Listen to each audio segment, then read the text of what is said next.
Good evening to Dr. Ken and fellow friends here.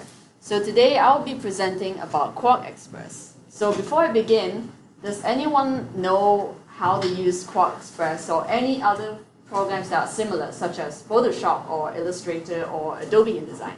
Does anyone know? Any hands up? Okay, 1 person, 2 person. All right, nice.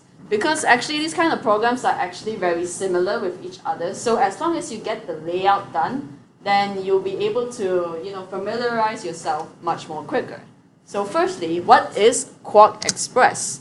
So what QuarkXpress is that it is a software that is designed to make newspapers, magazines, flyers, and ads. So because we are in a news editing class, so this program is very essential for our project and our classes. So this is very essential. So as most of you are not very familiar with how to use QuarkXpress, don't worry, because it can be a bit overwhelming at first, but I'll try to take you one step at a time so that you know how to use this software. So firstly, let's start with what happens when you click QuarkXpress. Once you open QuarkXpress, this will appear. Now don't get so scared first. So firstly, when you open your QuarkXpress, you will come up with this option over here. Now this is where you decide what kind of orientation and layout you want your QuarkXpress project to be. So let's say you want to make a magazine or a newspaper. So you have to fully adjust all of the width and the height and all of the adjustments, because this is the most important first step. Because once you start making a project, and then if you want to change any layouts, it will be very, very difficult for you. So once you have set everything, you will come up to this big screen here. So as you can see, there's a blue line and your white pages, and also a lot of toolbars and all this kind of things happening.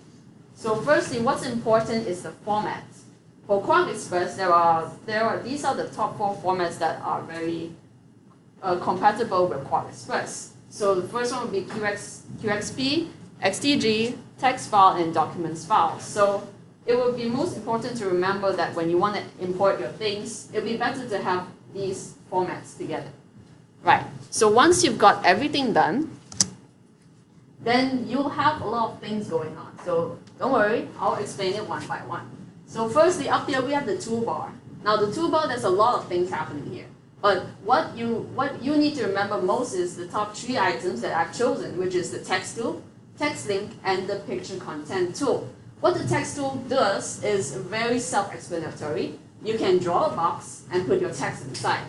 What the text link does is that because in a box, once you export your words inside, it will definitely not fulfill all of the space. So if you want to add another box in, and then you can link the text back down to the box. So you can see all these arrows here. So once you link the text, then you don't need to worry about your text being cut off. You can follow off slowly, smoothly like a river.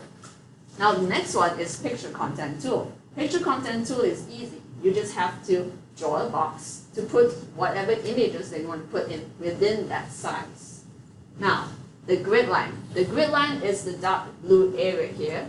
These dark blue lines. Now this is important because if you draw a box outside of this line, it means that once you print it out, it won't get printed on the paper.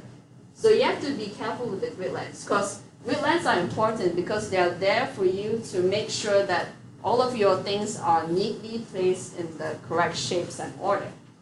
So once you have all this familiarized with yourself, so let's try to do a little project here.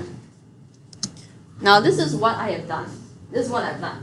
So what I have done here is that I have inserted an image and also some text. Now this kind of idea is what I've done for a magazine kind of concept. So down here you have the box here. So just like the text link, I have inserted a text box, and then I've linked these 2 boxes together so that these words will flow together so that they won't get cut off. As for the picture, once you have your picture content tool box inside here, then you insert your image.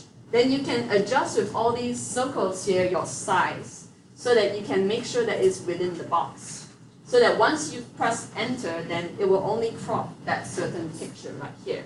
Now down here is the layers where you can adjust it manually, or you can even change the text styles and everything like that.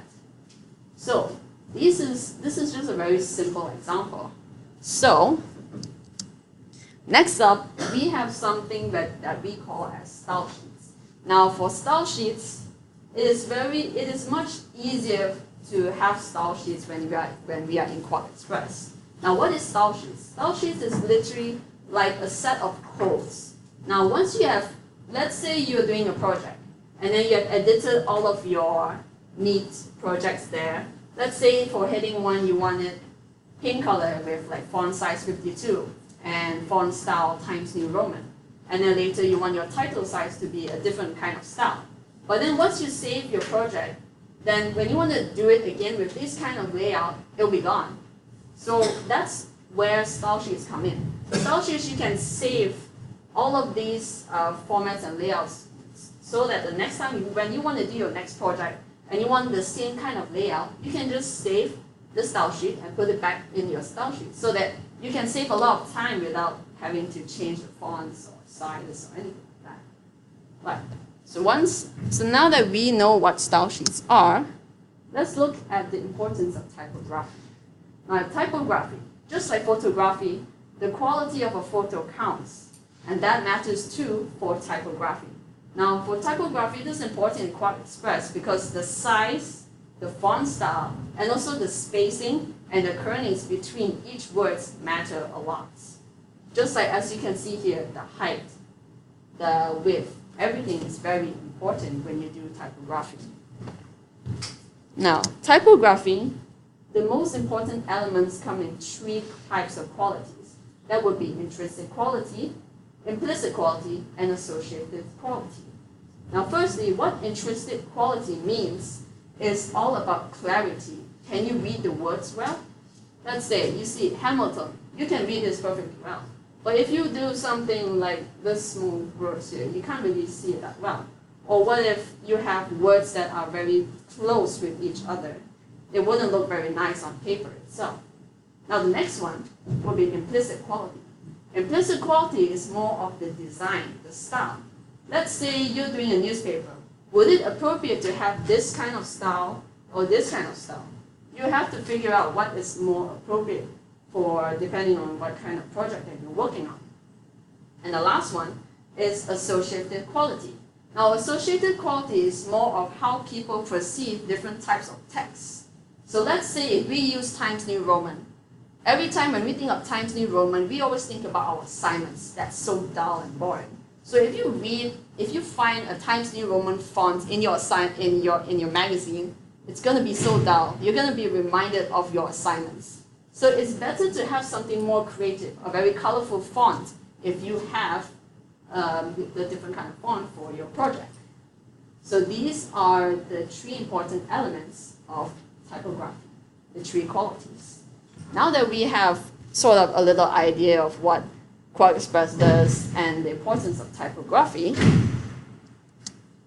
let's play a little game. Alright, so let's review the questions. So firstly, what can QuarkXpress be used for? Yes, it's newspapers, not spreadsheet, because spreadsheet is really just Excel. It's Excel, and picture as well, self-explanatory. Now, the next question would be, which of the following formats can QuarkXpress files be saved as? It would be QXP, because JPEG is a picture format and MP4 is a video format. Now, the next question is, what are the things that you cannot do with QuarkXpress? And it is edit a video, because the software can't do such a thing. Now, the next one is, which of the following are not the reasons of importance in typography? As we have explained earlier, it's implicit quality, associative quality, and intrinsic quality. So explicit does not belong to the qualities. Now the 5th one is, well, the style sheets do make your life easier in QuarkXpress. So that is all for my presentation today. Thank you.